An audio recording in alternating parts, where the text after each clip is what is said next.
राजस्थान के लक्ष्मणगढ़ मल्लाकाबाद से एक माह पहले लापता हुए मामले में पुलिस को बड़ी सफलता हाथ लगी है।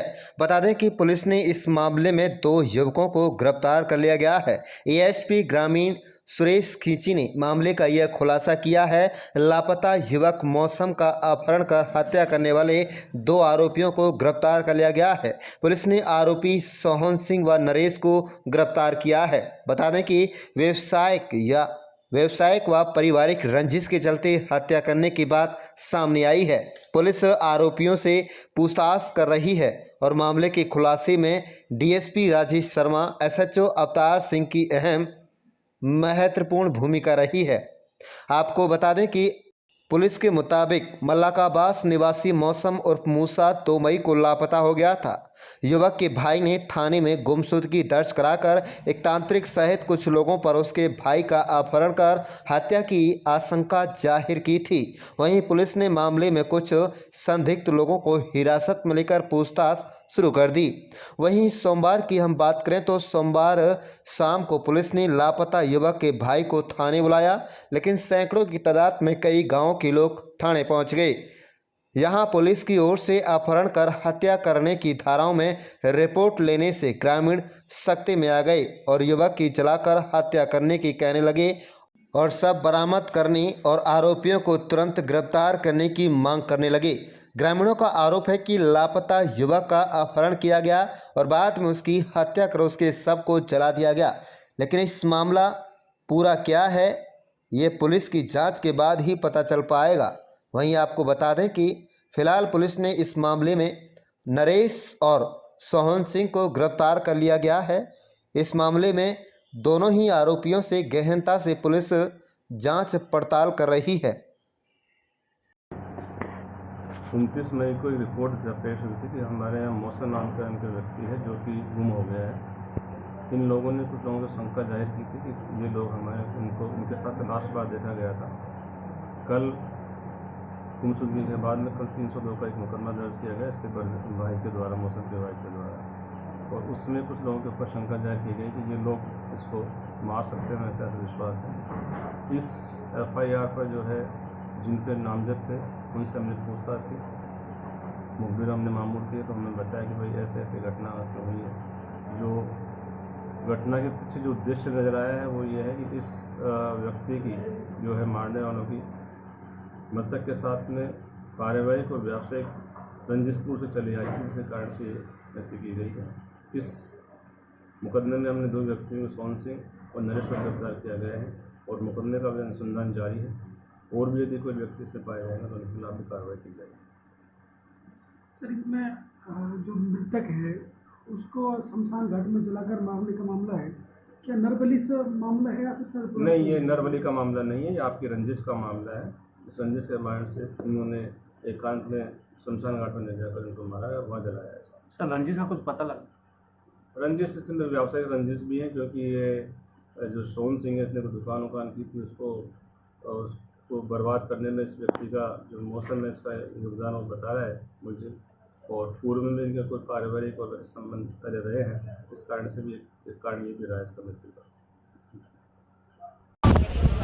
जी सर, बताएं जिस तरह मौसम की गुमशुदगी को लेकर के अब 302 का मामला इसमें दर्ज किया जा रहा है, क्या कहना आप इस बारे में?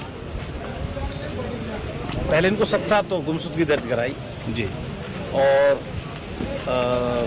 गुमशुदगी थोड़ी लेट दर्ज यूँ हुई कि इनको ऐसा लगा कि भाई जिनके साथ जिन लोगों से उसकी मित्रता थी या मतलब आना जाना था, जिनसे संबंध थे, जिन पर शक था, उनसे ये कई बार मिले तो उन्होंने कहा जी कहीं घूमने गए, क्योंकि वो अक्सर किसी काम से कई बार अपने ट्रैक्टर से संबंधित काम, भोपाल की तरफ निकल जाना, इस तरह से अपने काम संबंधित जाता रहता था।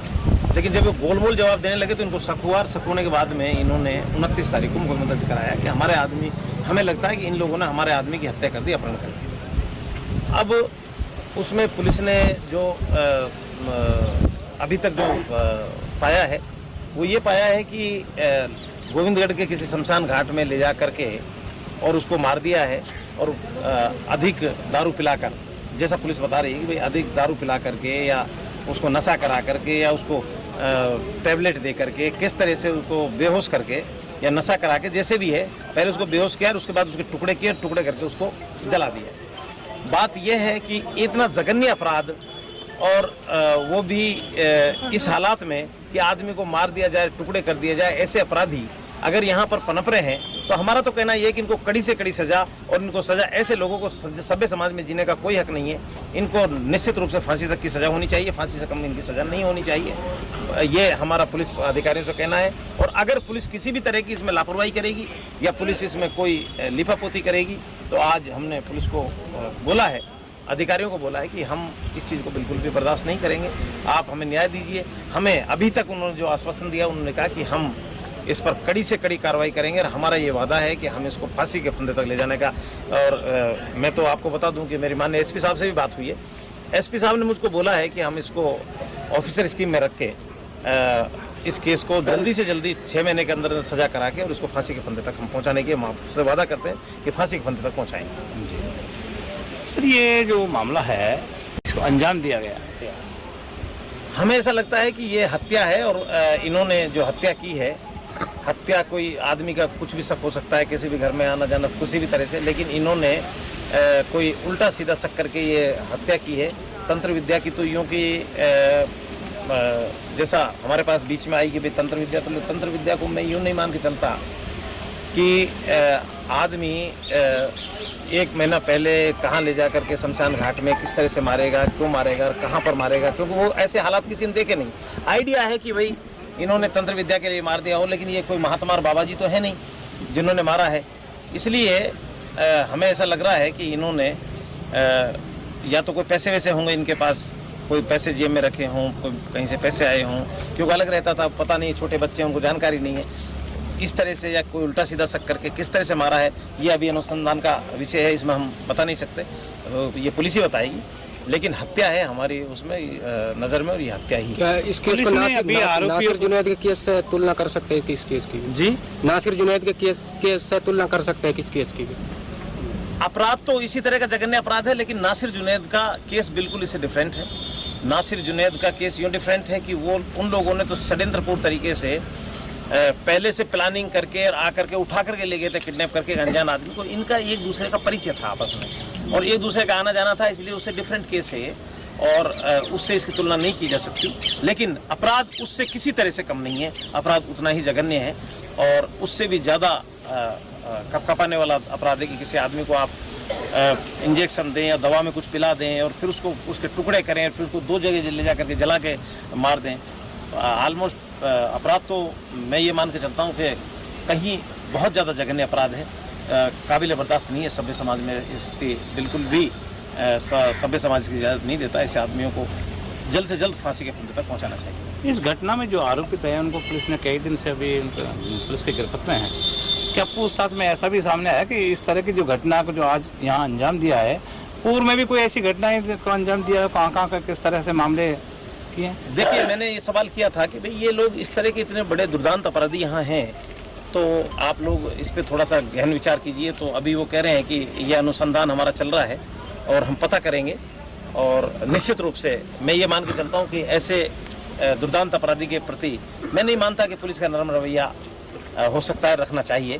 तो एडिशनल एसपी खींची साहब और डिप्टी एसपी और इंचार्ज साहब, तीनों का ये कहना है कि किसी तरह की हम नरमी नहीं बरतेंगे। हम इस बारे में भी अगर कोई क्या होगा, अभी तक हमारे पर इनके पास हैं, थाने में हैं और वो जमा है क्योंकि वो FSL जाएंगी।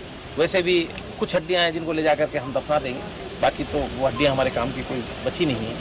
और क्योंकि FSL जाना ज़रूरी है उनका, तो कुछ पीसेज वो कह रहे हैं कि साहब कुछ ले जाना आप अपनी रस्म पूरी करने के लिए, बाकी तो बचा क्या है, हड्डियों के अलावा कुछ है नहीं। इस तरह का जघन्य अपराध हुआ है और पीड़ित परिवार बिल्कुल गरीब परिवार से है, और ऐसे में क्या राज्य सरकार के द्वारा कोई आर्थिक सहायता कुछ इनको मिलने का कुछ? बहुत बढ़िया सवाल है आपका।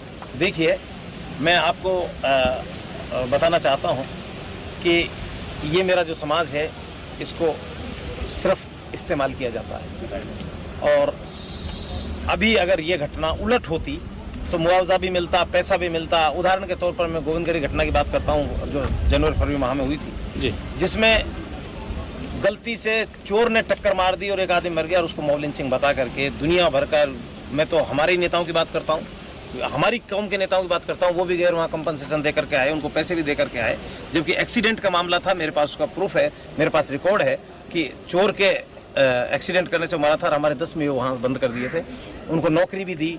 और यहाँ कोई सुनने वाला नहीं है। यहाँ तो जिस दिन हमारे लोग जागरूक हो जाएंगे तब हमको मिलेगा, ऐसे कोई देने वाला नहीं है। नहीं तो इनको कंपनसेशन मिलना चाहिए कि एक बच्चे जिसके रह गए, कोई सुनने वाला नहीं है। क्या लोगों को पता नहीं है कि इतना बड़ा जघन्य अपराध हुआ है? कोई नेता अनाउचित नहीं समझेगा, कोई भी। क्यों? क्योंकि हम जानते हैं कि हमको फुटबॉल बना कर रखा जाता है, तो हम बने पड़े हैं, परंतु हम अपने लोगों को जागरूक करने की कोशिश कर रहे हैं कि जिस तरह से दूसरों को न्याय मिलता है, हमें भी उस तरह का मिलना चाहिए। ये सही बात तो ये कि सरकार को इसमें आगे बढ़ करके मुआवजा देना चाहिए कि एक आदमी को इस तरह से जघन्य अपराध कर दिया, तो इस तरह से हत्या कर दी। मेरी सरकार से अपील है कि अगर मेरी आवाज़ आपके माध्यम से पहुंच जाए तो सरकार इसमें इनको आर्थिक मदद करे, और जो सरकारी जो सिस्टम है, जो 5-7 लाख रुपये मिलते हैं, उसके लिए तो हम कोशिश करेंगे ही। और बाकी मैं कलेक्टर साहब से भी बात करूँगा इस बारे में, यहाँ के SDM साहब से बात करेंगे, रिपोर्ट करवा के बच्चों को हम मदद करवाने की कोशिश करेंगे। माननीय मंत्री महोदय और जितेंद्र सिंह जी, उनको मैं निवेदन करूँगा कि इस गरीब आदमी को कुछ न कुछ आर्थिक मदद मिलनी चाहिए। शेर मोहम्मद शरद